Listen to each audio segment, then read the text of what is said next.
Yeah, Antonio dropped a video on it first, so now I'm going to talk about Taylor Swift too. With Donald Trump being elected and the rise of white supremacy, it's no surprise that it's entered the pop space. I just didn't think it would be so overt, and I didn't think these Sun Dodgers would be so shameless with it. Comment for the algorithm. So if you don't know who Sydney Sweeney is, she's the white shorty on Euphoria who decided to get with her friend's abuser. But outside of the show, she meets the white beauty standard, so it's obvious people were gonna prop her up. But to be fair, there is nothing wrong with just being a white girl and I guess being conventionally attractive. She's just an actor and she is just human, and if it was just that, I'd leave it there. That was until she appeared in this commercial. I'm not here to tell you to buy American Eagle jeans, and I definitely won't say that they're the most comfortable jeans I've ever worn, or that they make your butt look amazing.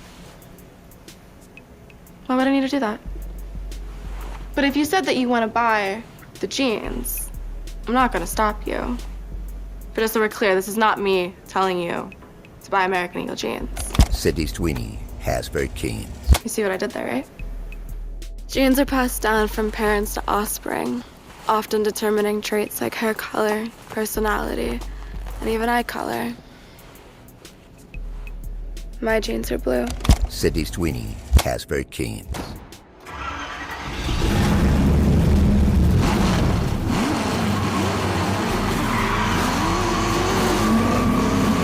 So you got cars, a white girl with blue eyes, and a random narrator reiterating the motif of jeans. This is definitely the most American a commercial can get, but it's definitely a dog whistle because repeating how a white girl with blue eyes has great genes could not be any less obvious. I know a lot of racist people are going to act obtuse, but we literally are in some of the most bigoted times in recent history. You have the removal of a memorial dedicated to black veterans in the Netherlands. You also have the Trump administration trying to take down Civil War era imagery related to slavery in order to whitewash history. Because why else would you remove that stuff? Why would you try to scrub clean the horrors of American history? It's simple. It's because they're racist. To attempt to erase the gruesome events that my ancestors went through in order to paint a cleaner image of America is pretty gross. So that takes me back to Sydney Sweeney. In a political climate like this, why the fuck would she star in a commercial with a gene motif? Does that make any sense? No. But here's American Eagle's response to all of these claims. Sydney Sweeney has great genes is and always was about the genes. Her genes, her story, will continue to celebrate how everyone wears their American Eagle jeans with confidence their way. Great genes look good on everyone. What a shitty response.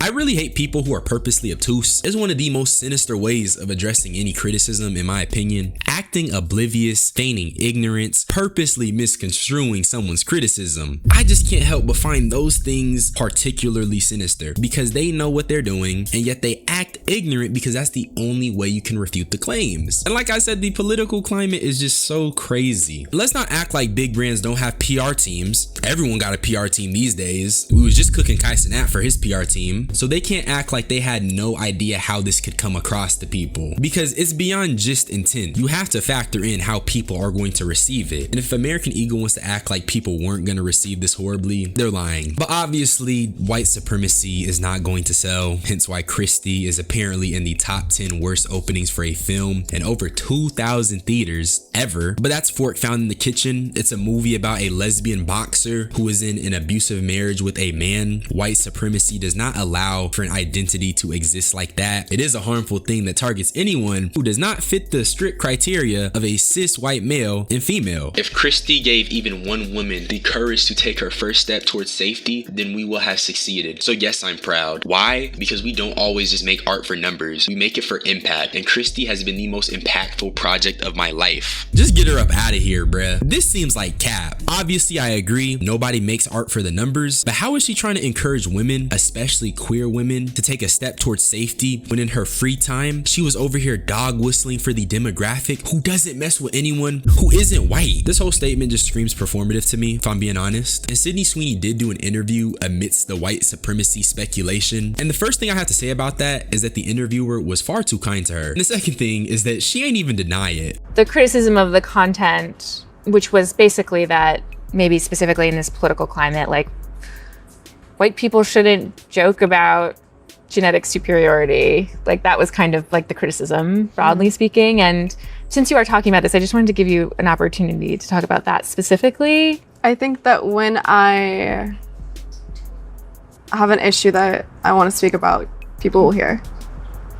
If someone basically says, yo, were you dog whistling for white supremacists? And your answer isn't, of course not. That is absurd. You might be a white supremacist. There is no other way around it. I miss 2020 wokeness. I miss woke before white people cannibalized it and spat it out as this abomination that's associated with anything progressive, particularly black people. Because these current sun dodgers are making me real uncomfortable. Also, like I said, the interviewer was far too soft on Sydney, because just like not denying the white supremacist speculation, if someone can't deny being a white supremacist, you as the interviewer either A, cut the cameras or say something. You feel me? But that's enough talking about Sydney Sweeney. Let's talk about Taylor Swift. She's currently dating Travis Kelce, but before he got with Taylor, he was with a woman named Kayla Nicole. And this is important because when Taylor dropped Life of a Showgirl, niggas peeped some lyrics, and obviously more white supremacy / racism dog whistles were found. And not to mention, her ex Maddie Healy was on some weird type of stuff, or at the very least, he's just been embroiled in so many controversies. Niggas got a Reddit deep dive on it. But I just wanted to look at some of Taylor's lyrics and point and laugh at the obvious dog whistling. Number one, Opalite. This is clearly an anti-black dog whistle. She talks about being sleepless in the onyx night, but now the sky is opalite. Onyx, a black stone, opalite, a light one. Travis Kelce was previously with a black woman, and he's now with Taylor, a white woman, or a light woman. Seems a little dog whistly to me, bro. Or what about the song Wish List, where she talks about a they who wants Balenci shades and a fat butt, and how she wants to have kids with presumably Travis Kelce, and how she wants the entire block looking like them. Are these not racist dog whistles? What does that mean exactly? To me, it seems like subtle shade and obviously the aesthetics and things that are associated with black people and black luxury, while she props up the nuclear family, which in my opinion gotta be anti anything other than white, because how can a black person consistently achieve the nuclear family archetype when the black family unit has been tampered with for years? Black people are literally thrown in prison at disproportionate rates compared to white people, black men in particular. So that already messes with the nuclear family dynamic. We literally don't fit that mold, and I think she knows what she's doing. I don't want to keep yapping about white supremacy. So with that being said, Sydney Sweeney and Taylor Swift, I think they're pretty lame. And I really do wonder how that sits in their mind, how they can prop up these dog whistles and how they can be an aid to white supremacy. Do they have morals? You kind of got to question it. But shout out to all the beautiful black people. Shout out to all my beautiful queer people. But I'm gonna get up out of here. I'm gonna watch some shows. Y'all niggas be blessed. Bye bye.